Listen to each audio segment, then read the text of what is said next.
Good evening, welcome back to my channel. My name's Gavin Boyter, for anyone who's not aware, and I am an author of short stories, a couple of published books of non-fiction, and some currently unpublished novels which I hope to get out there in the world eventually. I'm going to talk to you about an interesting subject that's been weighing on my mind of late, and that is how to create a world, or rather, how to build a coherent world in science fiction or fantasy within the context of a short story. And I make that distinction because the rules or the observations I'm going to make are not necessarily as relevant in a novel where you have plenty of time to explain quite complex ideas and quite intricate, unusual worlds. In a short story, you do not, and that makes it a lot harder. Science fiction and fantasy short stories are amongst the hardest things to write.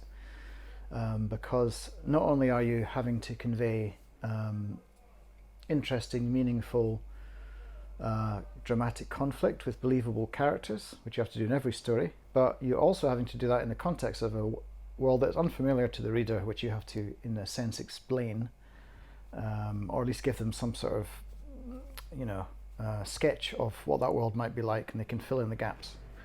So the first thing to ask is, what is world building? How would you define world building in a short story context? So really what it is you're creating a world that's different from ours. It is internally coherent, comprehensive, in other words, it contains everything that you would need, and it is comprehensible. It makes sense, it has its own internal logic, and you can explain it to the reader. Now that doesn't mean obviously that you have to literally create an entire world, or all of the rules that would apply in every single part of that world to write a short story. That would be crazy. But there will be some central concepts that are important to the narrative and will be unfamiliar to the reader. Now those concepts will be, many of them will be more familiar to readers of science fiction, or a lot of science fiction. I mean, you could talk about faster than light drives, antimatter, black hole, event horizons, those kind of concepts. A lot of people who've read science fiction will know something about those topics. Actually, some of those topics, and the concept of a wormhole, for example, people will generally know what that means. But that doesn't mean you shouldn't still toss in something for the complete beginner to basically, clarify what you mean when you say wormhole. So that's basically what we're trying to do in a short story. So if you're writing a very short story, and I write 1,000 to 3,000 words on average, it's really challenging in a short because you don't have time for reams of exposition. If you were to go into great detail, one, you'd bore your reader, and two, you wouldn't get around to the meat of the story, the characters, their conflict, the drama. It's also very hard to drip feed it, because, like you might do in a novel, because if people are confused and going, oh, what's happening? What does that mean? What's going on? In a short story, they will very quickly get frustrated. You want to get them into the action as quickly as possible. In a novel, people, I think, have a little bit more patience, oddly. So that might sound contradictory. You'd think, well, in a short story, they know they're only going to be reading it for 10 minutes, 15, 20 minutes. Yet, short stories are supposed to be far more immediate. So actually the drip feeding of ideas is a little bit harder to do. I mean, not to say you can't do it, but it's got to be structured really well. Also, narratively, there might be just a central concept that you have to get across to begin with. It would be difficult to, unless you're using a twist, perhaps you might want to see a time travel story, you might want to have there be a twist at the end that reveals that that's what the kind of story you were reading. You wouldn't necessarily know it was about time travel till the very end.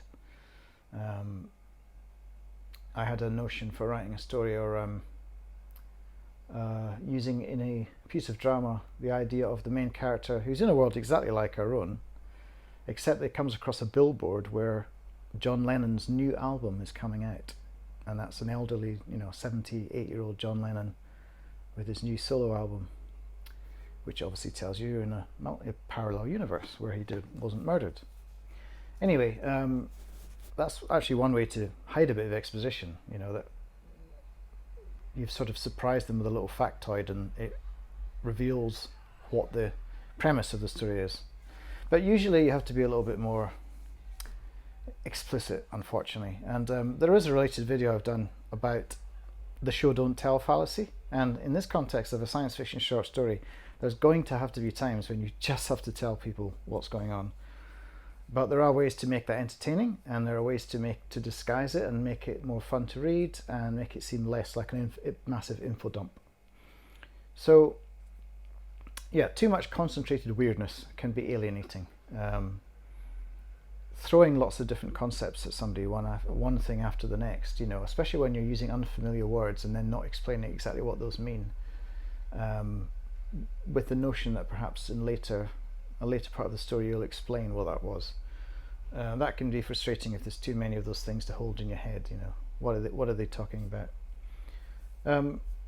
There's a danger of pulling the reader out of the story because they're going, are they going through a wormhole? Are they flying at the speed of light? How are they getting to the other side of the galaxy in a second? Hasn't really explained that. I wonder what's going on. And yeah, as I say, profusions of mumbo jumbo will just baffle, confuse, and annoy, quite potentially, your audience. Don't call a spade a long-handled digging implement. Basically what I'm saying there is,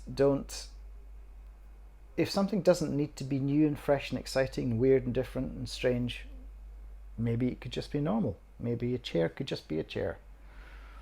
Maybe if a spade works on the surface of a planet to dig something up, why not use a spade instead of having to explain some kind of weird laser technology? If you don't need it, in a short story context, it might feel nice, it might feel fresh and interesting, but it might also just add extra complexity that's not helpful. Just think twice about that. I'm going to give you a couple of examples from my published or soon to be published short stories. There's a story called Aloha, which is coming out in a book anthology in 2 months' time, I think, May.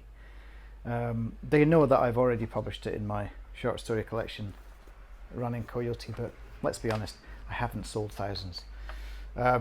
Anyway, this story, the reason I'm using ones that have been published is because I presumably have done it right, or at least to the satisfaction of the editors of the magazine.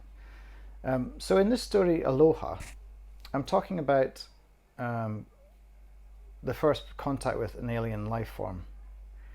And even though this alien life form is on the other side of the galaxy, they can have almost instantaneous communication, because otherwise you're in that situation of having to wait for days, months for an answer to every single question. So in order to make that work, I had to get over the speed of light problem, which is nothing can travel faster than the speed of light, including data, including pulses of energy of any kind. So I thought, well, I'm going to use quantum entanglement. Now, for those of you not familiar with the concept, basically this is a true, astonishingly, but paradoxical discovery that if two particles are entangled on the quantum level, anything you do to one will instantaneously happen to the other, regardless of where they are in the universe. Yes, that is really as astonishing as that sounds. So theoretically, if you were to affect one, you know that the other one, which could be 1 billion miles away, has also had the same change applied to it. And I use this to sort of invent a instantaneous pan-galactic communication device. Now, real physicists will start going, wait a minute, that wouldn't work, that couldn't work, because of the uncertainty principle. Don't worry about that. It doesn't always have to make absolute coherent sense, and it can't, because it's science fiction, not science fact. Anyway, so I'm using the concept of quantum entanglement, and I need to explain that to the reader. So I do it in some dialogue. So I have a character who's an adult scientist, and he's been playing with technology that he has been asked to close down, and he hasn't. And he's showing this amazing discovery to his 12-year-old daughter, who's fascinated by it, but obviously doesn't know anything about it. So this is how I've done it, basically. I just read a short section. McCullers explained this to his daughter. You know, when there's a news broadcast and the presenter asks someone in another country a question, there's a delay before they hear the presenter's voice and can respond. Yeah, it's really annoying and they look really dumb. Well, imagine that times a million million. Every light year, by definition, adds a year in signal transmission delay. If we get a signal back from Proxima Centauri, the nearest star to ours, then that signal was sent over 4 years ago. That's the best we can do, unless we somehow intercept an alien ship buzzing our solar system. So talking to the aliens is pointless, Rosalie asked, as they stood on the gates of the Braddock facility and Professor McCullers let them in with his passcode and thumbprint scan. Well, the usual method, monitoring likely electromagnetic signals, is really a branch of archaeology. The only meaningful message you could send that way would be aloha, hello and goodbye, in one expression. Now, our new method, well, that's where the magic lies. Quantum entanglement, Rosalie piped up. She evidently had been reading the pile of books he'd placed by her bedside. That's right, he said proudly. We take a cloud of particles in a Bose-Einstein condensate. Oh, whatty? Just a bunch of really cold particles, he explained as they entered the laboratory. I won't go on. Basically, there's two techniques I'm using here. One is a conversation between somebody who knows a lot and somebody who needs to know something about what the first person knows, so therefore they're having a fairly sensible conversation where one explains to the other in layman's terms. And then some action where they're kind of not quite breaking in but illegally entering the facility. So if you break up the exposition with little bits of action, that does really help. And the bit with the Bose-Einstein condensate, I'd forgotten about that. That's actually another real thing. That's a way of, God, I can't even remember precisely, but I've made a point that it's not important. I've actually said, of just a bunch of really cold particles, and then he sort of brushes past that. So you know that you don't need to know what that means. But anyway, so that's the beginning of my bit of exposition. And I do go on a little bit later on to the quantum entanglement itself in the same manner. And that editors didn't seem to mind that. They seemed to quite like the relationship between the father and the daughter, the sort of banter, and the fact that it's happening during action. The other example was from a story called Float Me Down the River. And the science fiction concept in that is that there are these little tiny nano machines called fleas, and they've been invented to destroy malaria by finding mosquitoes and injecting them with something that makes them sterile, so they can't breed. So they're like tiny infinitesimal microscopic particles. Unfortunately, what they inject, I think actually they inject the mosquito something that kills it. Yeah, but there's a twist in the story. I won't go in. The story is, I'll put it in the notes, but basically it's on this channel and it's also in this book, and it was published in one of the magazines on the shelf up there, which you can't see. But anyway, I'll just read the beginning of this one, the first paragraph. I've always loved wild swimming. It's what I miss most since they banned visits to the countryside. 3 more years, the government said. 3 more years until the nanobots wind down and the last one drops lifeless to the earth. Around 1 million of the fleas, as they're nicknamed, remain, drifting the earth's moist places in search of prey, occasionally killing a careless farmhand or schoolboy crossing the fens. And then I go on to describe what the main character is doing, walking across Grantchester Meadows with her boyfriend. Very nice. But so in the beginning, I've managed to hide information in a way that makes it palatable. So starting off with talking about wild swimming, that gives you a nice image of what they're about to do. Since they banned visits to the countryside, so that's, okay, something's odd. Who did that? 3 more years, the government said. So we know it's a government decision to ban visits to the countryside. 3 more years until the nanobots wind down and the last one drops lifeless to the earth. So we know that these nanobots have been created, and then it says 1 million of the fleas, as they're named, so we know that they're called fleas, and that they're drifting the earth's moist places in search of prey. Now later on I explain that it's to do with malaria, but you get quite a lot of information in a paragraph there that's unfamiliar because it's a science fictional concept. And very quickly a dramatic situation occurs, which I won't spoil for you if you haven't listened to the story. And it breaks, and the further exposition is broken up. Now, I don't know whether I said, but you should only invent the things you need. So in this story, there really only is the concept of little nanobots that inject mosquitoes with a poison. Unfortunately, that poison is also toxic to humans. But they've got little miniature brains, and they can tell the difference in theory between a mosquito and a human. I won't ruin the twist. So yeah, that's the only real concept that you need to know. This is obviously set in the future, a world in which this was deemed a good idea. And the fact that there's only 1 million of the fleas left suggests that there were billions or trillions released initially. So yeah, again, I've created a world that is, in a sense, only as big as it needs to be, because the whole action takes place in Grantchester Meadows outside of Cambridge. And we don't jump around in time or space. We don't explain the background of this. We don't jump forward. We don't go to other parts of Earth. We don't need to. We just need to see one tiny little example of how this technology affects these people. And that's another way to think about it. Another way to keep it easy and keep it small is to just think, what's the smallest space that I can tell my story in, the smallest amount of time and the least number of people? And that will make the mechanics of the story manageable, so that all the other stuff you have to put into it, the exposition, has space. Because you don't need to use vast amounts of your story to explain all the multiple relationships between lots of different people. Anyway, there's one more example. It wasn't published, and that's why I'm using it as an example, because it doesn't work. And I think it is on this channel. It's called Input Output. It can be made to work, but at the moment I don't think it does. And the reason it doesn't work is because I've used what I sometimes call double mumbo jumbo. In other words, I've thrown in too many science fictional concepts that aren't really needed. So I've got this interstellar smuggling operation with rich people being sent off-world in suspended animation to go and live on another planet. It's going to take years to get there, so they have to be cryogenically frozen. And then I've got these smugglers who, for enough money, will substitute one person in for another person.